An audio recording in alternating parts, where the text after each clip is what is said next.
गौतम बुद्ध ने बताया, एक खूंखार जानवर की तुलना में एक दगेबाज और झूठे दोस्त से अधिक डरना चाहिए है, क्योंकि जानवर केवल आपके शरीर को ही नुकसान पहुंचाता है, लेकिन एक झूठा और धोखेबाज दोस्त तन मन दोनों को ही नुकसान पहुंचाता है। केवल एक बुरे दोस्त ही आपको उस स्थिति तक पहुंचा सकता है जहां आपको ऐसा लगता है कि यह दुनिया बहुत बुरी, यहां रहने का कोई फायदा क्या है। और यही होता है जब आपको धोखा मिलता, आपको ठगा जाता है, और केवल व्यक्ति ही जो आंख बंद कर विश्वास करता है उसके साथ ठगी होती है।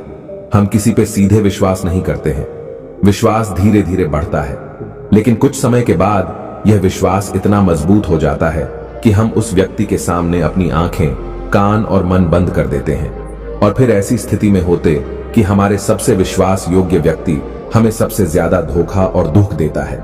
हम दुनिया में विश्वास खो देते हैं और हम सभी को संदेह के साथ देखना शुरू कर देते हैं।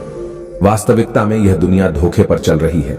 हम किसी न किसी को धोखा देते हैं, कहीं ना कहीं या कभी ना कभी अपने जीवन में, और दूसरे लोग भी हमें धोखा देते हैं। दूसरों द्वारा धोखा देना समझना संभव है, लेकिन हमने वर्षों से अपने आप को ही धोखा दिया है।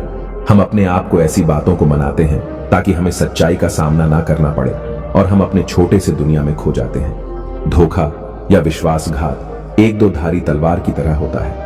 हमें ऐसा लगता है कि हम दूसरे व्यक्ति को धोखा देकर उसे बेवकूफ बना रहे हैं, लेकिन यह कपट से भरी तलवार हमारे सामने खड़ा व्यक्ति का गला उतना ही काटती है जितना कि यह हमारे गले को भविष्य में काटती है। आज की बौद्ध दृष्टि आप यह जानेंगे कि हम धोखे और विश्वासघात से खुद को कैसे सुरक्षित रखें, और वीडियो के आखिरी में बताएंगे 10 ऐसे संकेत के बारे में सीखेंगे जो एक ठग और झूठ में पाए जाते हैं। एक जवान लड़का बहुत गुस्से की हालत में था।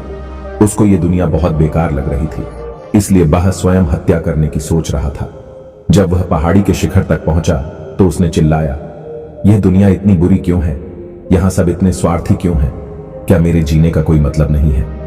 उसी पहाड़ी के शिखर पर एक महात्मा बौद्ध ध्यान में लीन थे। उस जवान लड़के की उच्च आवाज सुनकर उसने संचय के साथ उठ गया।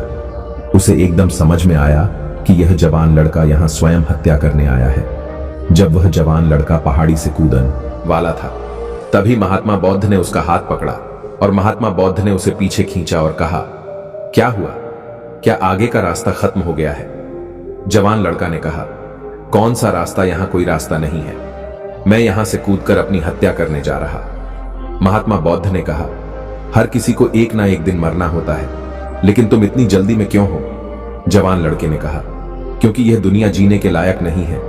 यहां सभी स्वार्थी और धोखेबाज इंसान हैं। मैंने जिस पर भरोसा किया वह सभी ने मुझे धोखा दिया। मेरा अपना भाई ने मुझे धोखा दिया, मेरा दोस्त ने मुझे धोखा दिया, लेकिन आज यह सब बहुत ज्यादा हो गया है। मेरी पत्नी भी मुझसे धोखा दिया। उसने एक अमीर व्यापारी के साथ फरार हो गई। इतने धोखे मिलने के बाद अब मुझे इस दुनिया में जीने का कोई मतलब नहीं है। एक स्वार्थ दुनिया में किसी पर भी भरोसा नहीं किया जा सकता, इसलिए मैं स्वयं हत्या करने जा रहा हूं। महात्मा बौद्ध ने कहा, क्या तुम स्वार्थी नहीं हो? क्या तुम पर भरोसा किया जा सकता है? व्यक्ति ने कहा, मैंने किसी को धोखा नहीं दिया है, किसी से विश्वासघात नहीं किया है। अगर चाहो तो मेरे गांव जाकर पूछ सकते हो। लोग मेरा फायदा उठाते रहते हैं, लेकिन अब तक मैंने किसी के साथ बुरा नहीं किया है। महात्मा बौद्ध ने कहा, मुझे तुम पर भरोसा नहीं होगा। तुम्हें मुझे यह साबित करना होगा कि तुम स्वार्थी व्यक्ति नहीं हो। व्यक्ति ने पूछा, इसे साबित करने के लिए मुझे क्या करना होगा? महात्मा तो उत्तर दिया, तुम्हें अगले 1 साल तक मेरे आश्रम में मेरे साथ रहना होगा। फिर यह मुझे पता चलेगा कि तुम ईमानदार व्यक्ति हो या तुम भी दूसरों की तरह स्वार्थी और धोखेबाज हो। व्यक्ति ने कहा, ठीक है, मैं आपके आश्रम में 1 साल तक रहकर खुद को साबित करूंगा। महात्मा बौद्ध ने उस जवान लड़के को अपने साथ अपने आश्रम में ले गए और उसे अपना शिष्य बनाया। अगली सुबह बौद्ध ने उस नए शिष्य को अपने पास बुलाया और कहा, मुझे तुम पर अभी भी भरोसा नहीं है। तुम्हें एक काम करना होगा, तुम्हें भीख मांगनी होगी। शिष्य ने गुरु को नमस्कार किया और भिक्षा मांगने के लिए जाने चला गया। उसने आज तक भिक्षा नहीं मांगी थी, इसलिए उसे भिक्षा मांगने में बहुत परेशानी हो रही थी। भिक्षा के लिए उसके मुंह से शब्द नहीं निकल रहे थे। उसका अहंकार उसे रोक रहा था। उसके अंदर उसका घमंड उठ रहा था। मास्टर को गलत साबित करने के लिए उसने भिक्षा मांगी और उस भिक्षा को लेकर वह गुरु के पास लौट आया। उसके हाथ में भिख देखकर गुरु ने कहा कि तुम कम से कम किसी हद तक भरोसेमंद हो। मैंने सोचा था कि तुम भिक्षा मांगने में सक्षम नहीं होगे, लेकिन तुमने मुझे गलत साबित किया। मेरे साथ अपने गुंबद पर चलो। गुरु ने कहा, मुझे वहां तुम्हें कुछ दिखाना है। गुरु ने उस शिष्य को छतरी में ले गया। छतरी के ऊपर एक मटका लटक रहा था। गुरु ने मटके की ओर इशारा करके कहा, क्या तुम उस मटके को देख रहे हो? इसमें जहर है, और यह जहर ऐसा भी है, अगर किसी को दिया जाए तो व्यक्ति बहुत ही आसानी से मर सकता है और कोई भी नहीं जानेगा कि वह कैसे मरा। जवान शिष्य ने कहा, लेकिन गुरुदेव, आप मुझसे यह सब क्यों बता रहे हैं? महात्मा ने कहा, मैं तुम्हें बस जानकारी दे रहा हूं कि कभी ताजगी से इसे ना खाना। कुछ दिनों बाद गुरु अपने शिष्यों के साथ एक जंगल से गुजर रहे थे कि अचानक कुछ जंगली डाकू उन पर हमला कर देते हैं। सभी शिष्य अपनी जान बचाने इधर उधर भागने लगे, लेकिन गुरु कमजोर हालत के चलते भागने में असमर्थ थे और वहां से नहीं भाग पाए। फिर उसी नए शिष्य ने गुरु की जान बचाई और आश्रम ले आए। आश्रम पहुंचते ही गुरु ने सभी के सामने उस शिष्य की प्रशंसा की और कहा, मेरे नए शिष्य, तुम सभी से बेहतर हो, जिसने अपनी जान को जोखिम में डाल के मेरी जान बचाई, मुझे यहां सुरक्षित लाया। आज के बाद मुझे उस पर विश्वास है। उस दिन के बाद हर सुबह जब भी गुरु उस शिष्य से मिलते, वह उससे एक बात कहते, मुझे तुम पर पूरा विश्वास है। धीरे धीरे गुरु का उस शिष्य पर विश्वास बढ़ता रहा और यह इतना बढ़ गया कि एक दिन गुरु ने शिष्य को अपने पास बुलाया और कहा, मेरे पास कोई पुत्र नहीं है, लेकिन तुम मेरे बेटे की तरह हो। मैं अब बूढ़ा हो गया हूं, इसलिए मेरी मौत के बाद मैं चाहता हूं कि तुम इस आश्रम की जिम्मेदारी को अपने हाथों में लो। शिष्य ने कहा, गुरुदेव, अगर यह आपकी इच्छा है तो मैं भी आपके सुख के लिए इस जिम्मेदारी को संभाल लूंगा। यह कहते ही शिष्य चला गया। कुछ दिनों बाद गुरु बीमार पड़ गए तो उसने आश्रम के सभी शिष्य को बुलाया और घोषणा की कि युवा शिष्य उसके बाद इस आश्रम को संचालित करेगा। दिन धीरे धीरे बीतते गए और वह युवा शिष्य की मन की बेचैनी बढ़ने लगी। उसे जितनी जल्दी हो सके उसे आश्रम को कब्जा करना था। वह हर सुबह गुरु के पास जाता, उनकी सेहत पर कोई प्रभाव पड़ रहा है या नहीं दिखने के लिए, लेकिन गुरु की सेहत दिन प्रतिदिन ठीक हो रही थी। अब उसकी सहन शक्ति का बांध टूट रहा था। उसकी रातें नींदहीन हो गई। वह हमेशा सोचता रहता था, मास्टर को कैसे रास्ते से हटाया जाए, और कोई भी ना जाने कभी कभी उसे यह ख्याल आता था कि मास्टर को नदी में धक्के मार दे, लेकिन अगले ही पल उसे यह अनुभव होता कि मास्टर एक अच्छा तैराक है, वह तैर कर निकल जाएंगे। कभी कभी उसे यह विचार आता था कि वह मास्टर को गले दबाकर मार देगा। सभी जानते हैं कि मैं मास्टर का विश्वास पात्र हूं, इसलिए किसी को भी मुझ पर शक नहीं होगा। लेकिन फिर वह सोचते हुए अपने आप से वह बात करता है कि यदि थोड़ी सी गड़बड़ी अगर हो गई तो हालात और बिगड़ सकती है। उसे कुछ ऐसा तरीका ढूंढना होगा जिससे कि मास्टर तो मरे ही और सबको यह लगे कि यह एक नेचुरल मौत हुई है और इसे ईश्वर ने स्वीकार किया है। एक दिन वह युवा शिष्य मास्टर के कुटिया में मास्टर के पास बैठा था। तभी उसकी नजर ऊपर लटकती हुई उस मटके पर पड़ी। उसे याद आया कि मास्टर ने कहा था कि इसमें जहर है, और वह जहर ऐसा है कि अगर किसी व्यक्ति को दिया जाए तो व्यक्ति बहुत आसानी से मर सकता है और किसी को भी पता नहीं चलेगा कि वह कैसे मरा। उसने सोचा कि इस जहर को मास्टर को देना सही होगा और कोई भी नहीं जानेगा कि वह कैसे मरा। फिर उसके पास पूरे आश्रम पर काबू पाने की उम्मीद भी पूरी हो जाएगी। अगले दिन उसने गुप्त रूप से मास्टर के कुटिया से वह जहर चुराया लाया और मास्टर के भोजन में मिला दिया। मास्टर ने वो रात का खाना खाया और सो गए, लेकिन सुबह होने पर पूरा आश्रम जाग उठा, लेकिन मास्टर नहीं उठे। शिष्य गुरु के कुटिया में गए और देखा कि मास्टर की मौत हो गई है। जब उस युवा शिष्य को यह जानकारी मिली तो उसके अंदर खुशी की लहर दौड़ पड़ी और वह आश्रम का नियंत्रण संभालने का कार्य शुरू कर दिया। आश्रम में एक पुराना शिष्य भी था। वह सब कुछ खामोशी से देख रहा था। वह अपने कुटिया में गया और वहां से एक दवा लेकर आया और मास्टर को दिया। कुछ ही समय में मास्टर की चेतना वापस आई और वह ठीक से उठकर बैठ गए। ऐसा देखकर उस युवा शिष्य के पैरों तले जमीन खिसक गए। वह बहुत घबराया हुआ था। गुरु ने बाकी शिष्यों को उनके कार्यों पर भेज दिया और युवा शिष्य को अपने पास बुलाया और कहा, क्या तुम अभी भी विश्वास योग्य हो? क्या तुम मुझे धोखा नहीं दोगे? क्या तुम स्वार्थी नहीं हो? शिष्य गुरु की पांवों में गिर पड़ा और कहा, मुझे नहीं पता कि मैंने इस अपराध को कैसे किया है। मैंने आज तक किसी को धोखा नहीं दिया है। लोग मुझे धोखा दे रहे हैं, लेकिन नहीं जानता कि मैंने आज आप पर धोखा क्यों और कैसे से किया। गुरु ने कहा, तुम मुझे धोखा नहीं दे सकते, क्योंकि मैंने कभी तुम पर विश्वास ही नहीं किया है। मैं किसी पर विश्वास नहीं करता। मैं केवल उसी पर विश्वास करता हूं जो मैं अपनी आंखों से देखता हूं, और मैं तुम्हारे भीतर की लालसा देखना चाहता था। और मैं तुम्हें यह लालसा जानबूझकर दी थी, क्योंकि किसी को धोखा देने के सिर्फ 3 ही कारण होते हैं। पहला स्वार्थ, दूसरा लालच और तीसरा जलन। वह युवा मास्टर से पूछा, लेकिन मास्टर, मैं अपने आप को अपना यह कैसे स्वार्थ, लोभ और ईर्ष्या से मुक्त रख सकता हूं? मास्टर ने कहा, खुद को पढ़े, खुद को जाने और खुद के अंदर प्रवेश करने का प्रयास करो। इंसान में बहुत महान संभावनाएं होती हैं। वह खुद को कुछ भी बना सकता है, कैसा भी बना सकता है, वह कुछ भी हो सकता है। और जब आपको मौका ना मिले तो अपने अंदर देखें और जानने की कोशिश करें कि आप क्यों बदल रहे हैं, कौन आपको बदल रहा है, क्या यह परिवर्तन अच्छा है या बुरा। आत्मनिरीक्षण करो। मास्टर के इन शब्दों को सुनकर शिष्य फिर से उनके पैरों में गिर गया और कहा, मास्टर, मैं आपका शिष्य बनना चाहता हूं और जानना चाहता हूं कि मैं कौन हूं, मैं क्या हूं और मैं क्यों बदलता हूं। मास्टर ने कहा, हमारे आसपास ऐसे बहुत सारे लोग हैं और बहुत सारे ऐसे लोग रह चुके हैं जो इसका उदाहरण है, जो कभी अपने स्वार्थ, लालच और ईर्ष्या के कारण किसी को धोखा नहीं दिया। वह किसी का विश्वासघात नहीं करते। एक व्यक्ति तभी किसी को धोखा देता है जब उसे लगता है कि कोई नहीं देख रहा है कि वह क्या कर रहा है, और भविष्य में कोई नहीं जानेगा कि वह जो कर रहा है सही है। पकड़े जाने के बाद वह अपनी सुरक्षा के लिए अधिकतर तर्क देता है कि मैं कुछ नहीं कर सका, यही आखिरी राह थी, मुझे मजबूर किया गया था। लेकिन यह धोखा देने के पीछे की सच्चाई है जो हर विश्वासघात के पीछे छुपी होती है, लेकिन फिर भी व्यक्ति यह जानबूझकर करता है। मास्टर ने शिष्य की आंखों में देखते हुए कहा, याद रखें, हम किसी को धोखा देने पर हमें उसकी आंतरिक अभिज्ञान को चोट पहुंचाते हैं और वह इतनी बुरी तरह अंदर से टूट जाता है कि फिर वह किसी पर भरोसा नहीं कर पाता। वह अंदर से बहुत ही दुखी और अकेला महसूस करने लगता है। इसलिए यदि आप चाहते हैं कि कोई आपको धोखा ना दे, तो आप अपनी आंखें, कान और मन को खुले रखें। लोगों पर विश्वास करें, लेकिन इतना विश्वास मत करें कि वे आपका फायदा उठाने लगे। हमेशा अपने सबसे महत्वपूर्ण कार्यों पर नियंत्रण में रहे और कभी कभी खुद को जांचे रहे, क्योंकि जिस धोखे को आप टालना चाहते हैं, क्या आप किसी दूसरे के साथ वैसा ही धोखा कर रहे हैं अगर कोई आपको फिर भी धोखा दे? हाँ है तो निराश ना हो, क्योंकि हर विश्वासघात किसी व्यक्ति को कुछ ना कुछ सीखा कर जाता है। धोखा खाने के बाद एक व्यक्ति पहले के मुकाबले ज्यादा सतर्क और सावधान हो जाता है।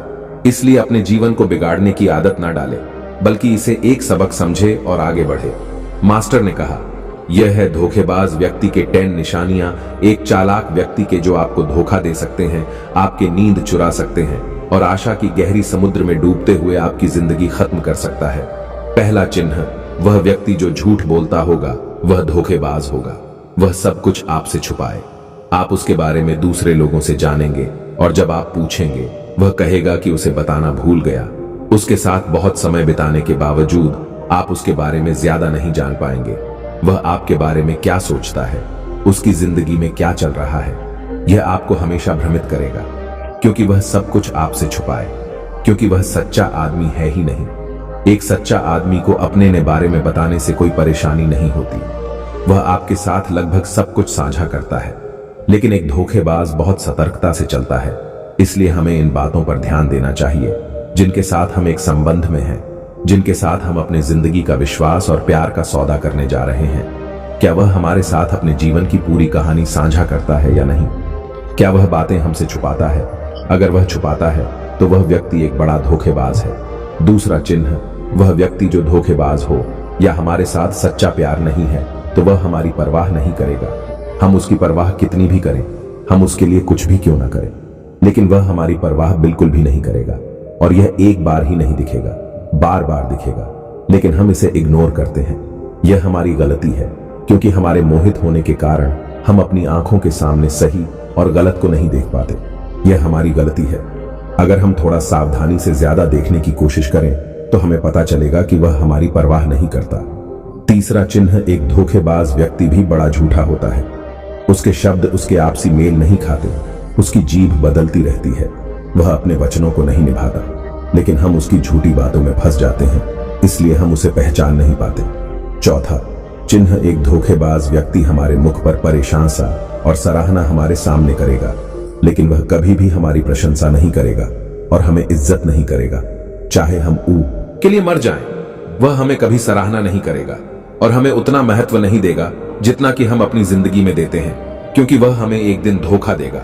इसलिए यह बेहतर है कि हम सतर्क और सावधान रहे, पहले ही बहुत धोखे खा चुके हैं। पांचवा चिन्ह, वह कहते क्या है उस पर आपको ध्यान देने की वजह उनके कार्यों पर ध्यान केंद्रित करें। बात करना बहुत आसान है, लेकिन करना बहुत ही मुश्किल होता है, और अधिकांश लोग इन बातों पर फंस जाते हैं। इसलिए चाहे वह आपसे कितनी भी बातें करें, आपके साथ कितने वादे करें, जब तक वह उसे दिखाने का प्रदर्शन नहीं करता तब तक उस पर विश्वास न करें। छठा चिन्ह, यह अक्सर प्यार के संबंध में देखा जाता है कि यह धोखेबाज व्यक्ति उस व्यक्ति को कैसे पकड़ता है जो उससे प्यार करता है, जैसे कि उसके सामने हमेशा उपलब्ध होता है, वह कहीं नहीं जा रहा है, वह उसके लिए यहां रहेगा, उसे ना तो सम्मान करेगा और ना ही सम्मान देगा, और अगर सम्मान के लिए विनती की जाए तो वह उसे और अधिक इंसल्ट करेगा। यदि आपको संबंध में किसी से विनती करनी हो तो मुझसे समझो कि उसमें आपके लिए प्यार नहीं है। जो वास्तव में आपसे प्यार करता है वह चाहेगा कि आपके साथ अधिकांश समय बिताए, जिससे आप समय के लिए विनती करें। समझो कि उसमें आपके लिए प्यार नहीं है। सातवां चिन्ह, वह हर चीज के लिए समय निकाल सकता है, लेकिन कभी भी आपके लिए समय नहीं निकालेगा। वह अपने जीवन में आपके लिए कुछ भी नहीं छोड़ेगा, लेकिन आपको कभी नहीं छोड़ेगा। वह तभी आपसे बात करेगा जब उसे मन करेगा, न कि जब आपको उनकी जरूरत होगी। वह आपको किसी और के साथ बदल सकता है, लेकिन आपके लिए कुछ नहीं बदलेगा, न तो उनकी आदतें, न ही उनका स्वभाव, और न ही उनकी सुविधा। आठवां चिन्ह, वह कभी भी आपको आपके प्रति समर्पित और आज्ञाकारी नहीं होगा, जैसा कि हम आपके साथ हमेशा रहेंगे। चाहे जो भी हो हम समर्थन करेंगे, चाहे जैसा भी समय हो। वह सिर्फ अपनी शर्तों पर ही आपके साथ रहेगा। जब उसे आराम और अच्छा लगेगा तभी वह आपके साथ रहेगा, और अगर उसे थोड़ा भी चोट लगे तो वह चला जाएगा, क्योंकि वह कभी भी अपनी सुविधा के लिए अपने सीमा के बाहर कुछ भी करने के लिए नहीं आएगा। नौवां चिन्ह, वह हमेशा आपको चोट पहुंचाएगा, कभी जानबूझकर और कभी बिना जाने कि वह आपको कितना चोट पहुंचा रहा है, और आपका दिल लगातार दुखे। आप उस व्यक्ति के साथ खुश रहेंगे जो वास्तव में आपसे प्यार करता है। उसके साथ होने से आपको ऐसा लगेगा कि आप हवा में हल्के से उड़ रहे हैं, और अगर आप एक धोखे और गलत व्यक्ति के साथ संबंध में हैं तो सब कुछ भारी और असावधानी लगेगा। ऐसा लगेगा कि कुछ गड़बड़ है। अंदर से एक आवाज आएगी कि यह संबंध आपके लिए सही नहीं है, और यदि इसे सुनने के बावजूद आप इसे नजरअंदाज करते हैं तो यह आपकी गलती होगी। 10वां चिन्ह, आपके जीवन में वे कहीं नहीं है।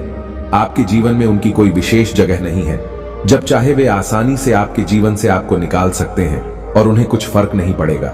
यदि आप यह नहीं मानते और उनकी सच्चाई जानना चाहते हैं तो आप अपनी जीवन से कुछ दिनों के लिए गायब हो जाइए।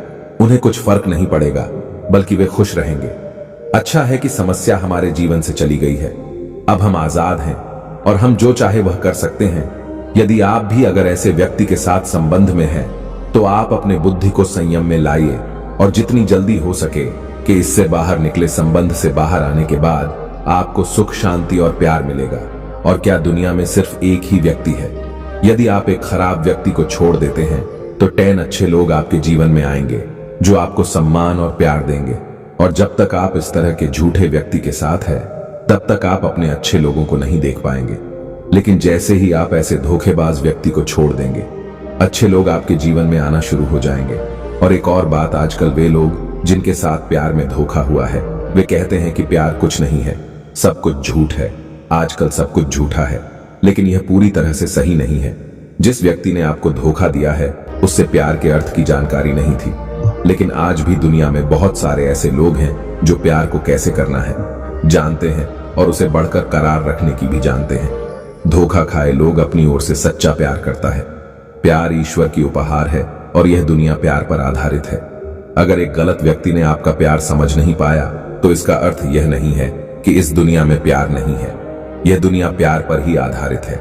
यह प्रसिद्ध नृत्य दुनिया सिर्फ प्यार करने वालों के कारण है।